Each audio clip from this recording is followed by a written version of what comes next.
good evening. Welcome back. I'm here for another video. In this video, I will be talking about Reconstructionism, Communism, and Disciplinism.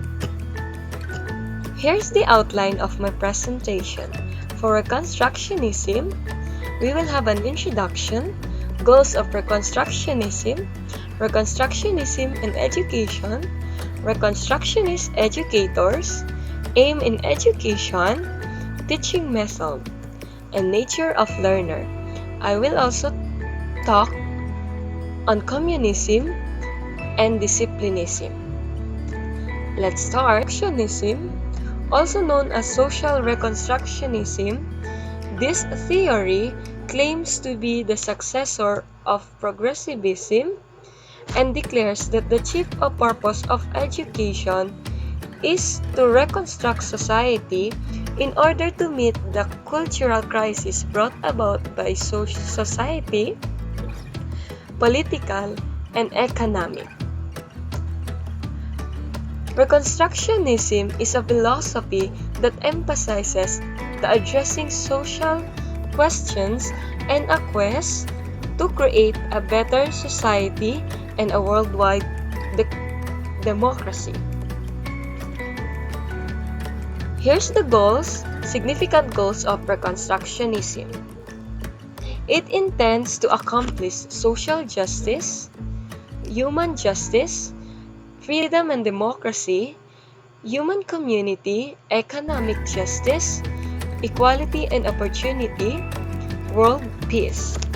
So, here are some of the most famous Reconstructionist educators. We have Theodore Bramed. He believed that education had the responsibility to mold human beings into cohesive and compassionate society. He believed that school can become a powerful force for social and political change.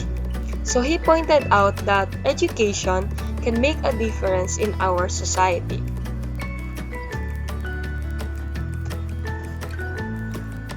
We also have George Count. He recognized that education was the means of preparing people for creating this new social order.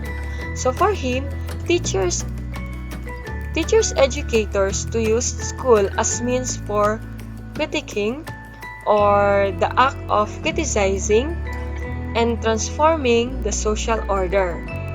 We also have Paulo Freire. For him, humans must learn to resist oppression and not become its victim nor oppress others. So, it's about unjust exercise of authority in our society. He saw that teaching and learning as a process of inquiry in which the child must invent and reinvent the world.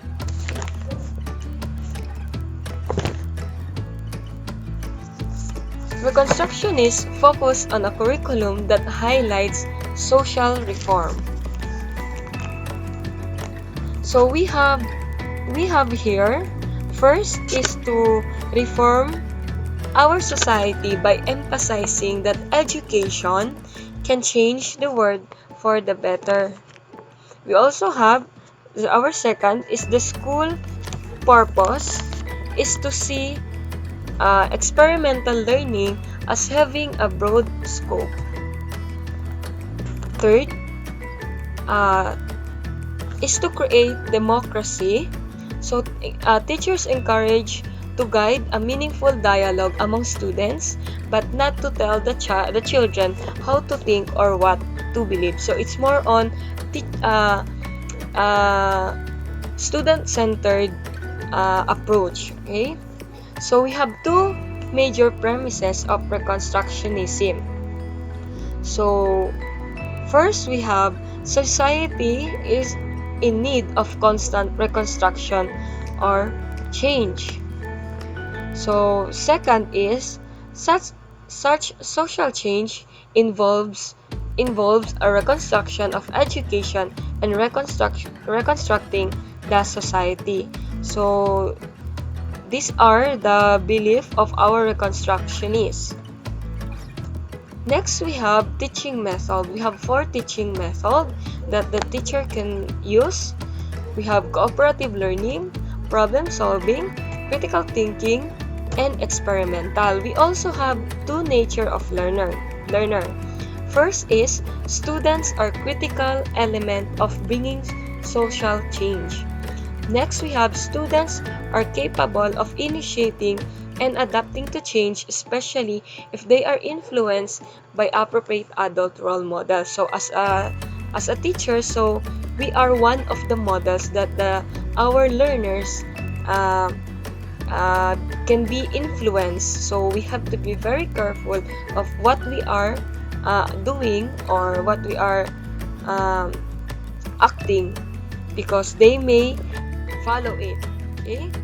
As a summary, Reconstructionism is more concerned with social change.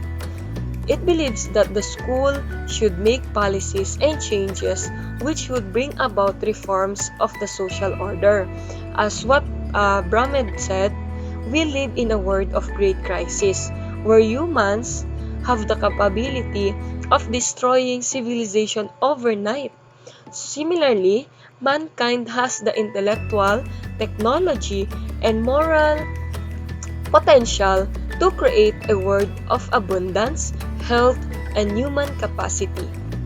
Thus, the curriculum should enable the individual or our learners to address global education issues, societal needs, and problems. So, that ends our discussion on Reconstructionism. So, let's proceed to the second. We have communism is a political and economic doctrine that aims to replace private property and a profit-based economy with public ownership and communal control of these, the major means of production and natural resources of society. So, and made it all available to all. So, we have 2 notable people under communism. We have Vladimir Lenin. He is a Russian with a communist worldview. Next, we have Mao Zedong. I know you are familiar with Mao Zedong. He is a Chinese. He creatively amended the Marxist theory to fit it with Chinese context. So,